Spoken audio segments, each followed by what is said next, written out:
So as we saw earlier in the preparation, we got our mix ready. I'm going to get 2 cotton buds, and every time we do a couple of circles in and a couple of circles outside the liquid to get the excess out. Obviously beware not to put the liquid over the patient's eyes, and then with the cotton buds we can do semicircles or circles, sorry, from the temple as we did earlier. Turning a little way, I'm going to go all the way to that middle of the forehead.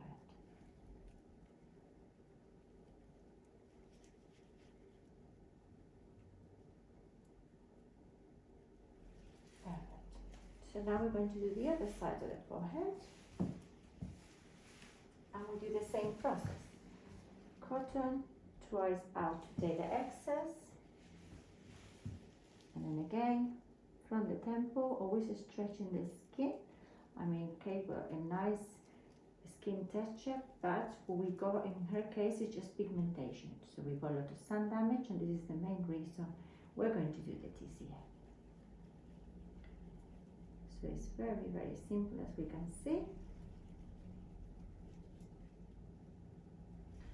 So that will be our one layer on the forehead, and we can see there is not really any changes on the skin, so that's great. So now we're going to do the lower part of the face, repeating the same process. So again, stretching the skin here.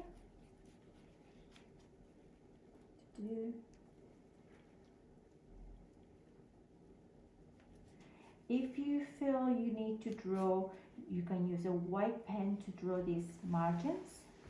I follow normally from the corner of the mouth to the ear here, and of course that's my feel.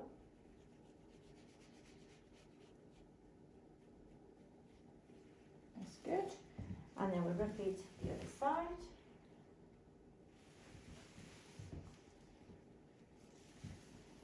Again, stretching the skin so you can get here into these little lines there.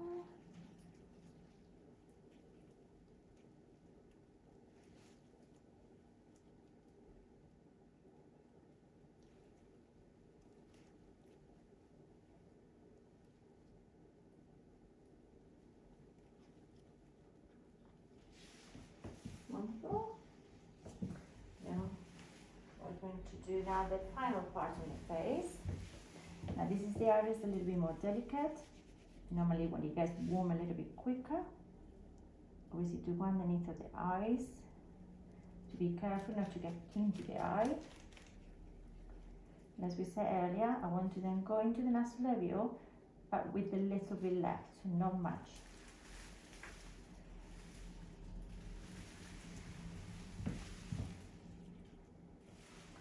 And now the same on the other side.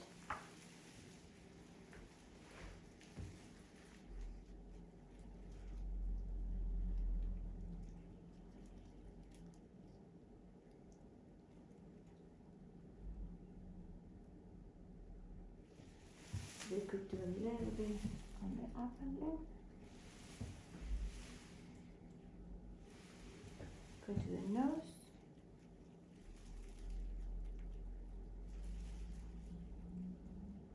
And I like to do the inner part here, but again, when it's not too much of the liquid left, so just at the end.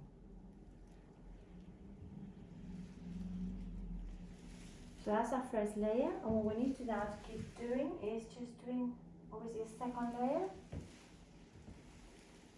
And the reason I like to rotate the areas is because it's giving time to the skin to show us any changes. So first we're expecting to see a little bit of redness, but of course it will be some point when we may get to see the frosting, and at that point we know we need to stop. It's getting a little bit pink, but it's not really very bad at all.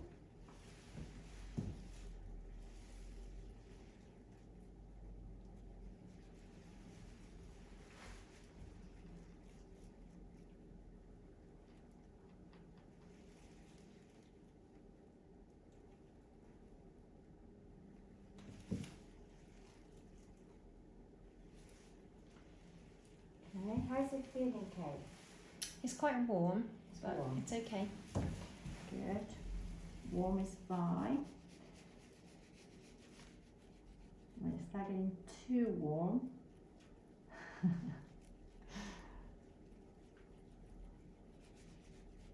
and now I'm going to start blending from the same on the second time from here to here, because as I said earlier, the cheeks is the area it gets more sensitive, so we want less amount of product in there.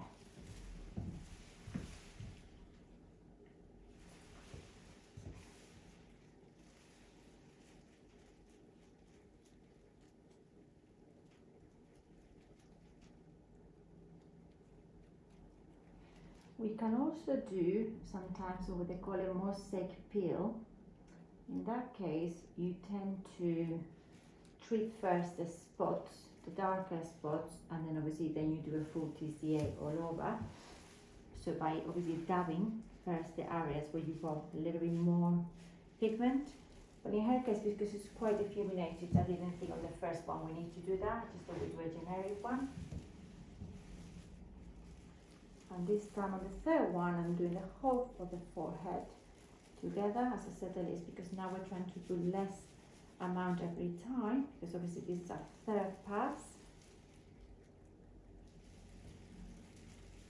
Now, interesting enough, on this earlobe here, we can see an area of frosting. Okay, so you see that? We focus that.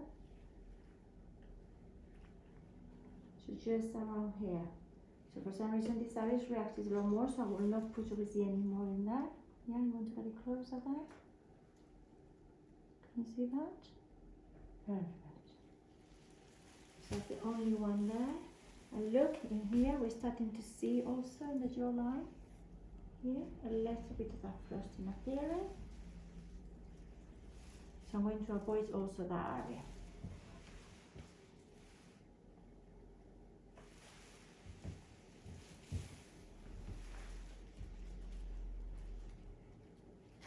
Once you go, we see possibly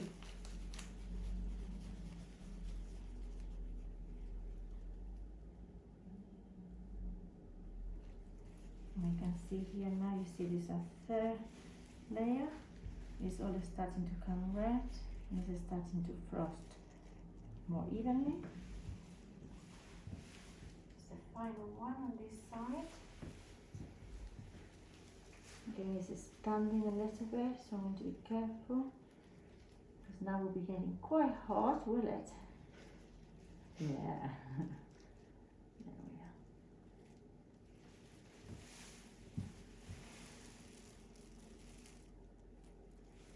So now we can see the more general frosting. Forehead is the only one that's not too bad, and we've still got obviously quite a bit of TCA left, because I've been very, very slow. So I'm just going to put a little bit more on the forehead.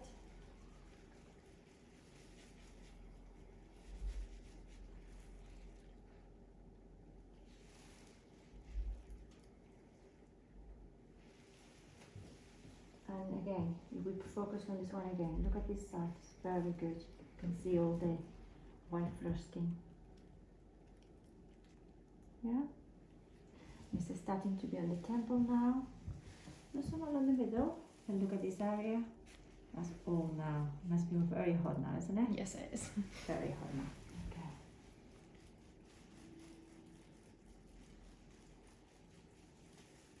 Is it feeling tender? Yeah. Okay, so this is the time to stop. So we still go with a little liquid left, don't worry. But that's what the frosting. So it's the frosting is what is telling me I cannot go anymore because it will be too deep. And I have prepared on this little card, which it comes on the back, this amount of cream to obviously put on her face. Roughly the 4 lines will give me a good coverage for the full face.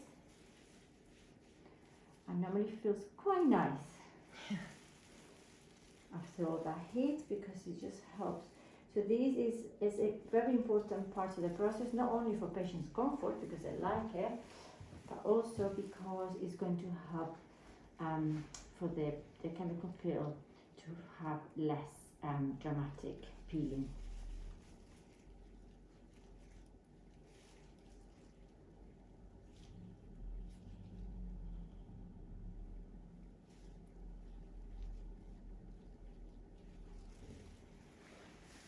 to very gently cover the full face.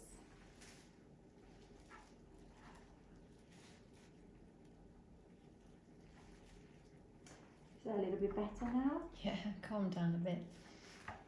Normally it takes about 2 to 3 minutes to feel better. Then we obviously wait, make sure she's comfortable. And then what we will do obviously to go home with is we're going to give her an Ipilase cream, which is the aftercare. She can use this as often as she's required. So first you will cleanse twice a day, which is very neutral pH, cleanser. They do a skin test, do a very nice one. But the important part is obviously to keep moisturizing as often as required with this one. And by all means, we're going to have to give her obviously a good SPF 50, which so that's the two products I would say is a must. Because she's got pigmentation, my idea will be also to suggest to add from the same brand. They do a blending and bleaching cream, which is for pigmentation specifically, so you can use it as well twice a day to help, you know, the melanin production. So really, it's quite a simple aftercare. We're expecting usually to feel the skin quite tight by day 3, and then by day 3 to 4 is when obviously you start peeling. When I had mine done, I should remember, then particularly in the eye area, all my wrinkles were very exacerbated for 24 hours, so it looks like I aged by 10 years. But you know, then you start peeling. It's not too bad, the peeling, to be honest. You can still, I went to work, so it's okay. If you use the cream often, it's not that noticeable. And normally by 5 or 6 days, you are okay, to be honest. Occasionally you can have a second wave of peeling after 7 to 10 days, or because normally the edges of the face. And the best results, of course, will be at 4 weeks. So I hope you enjoy it. As I say, it's very simple, amazing results with this peel, so I highly recommend it. Bye.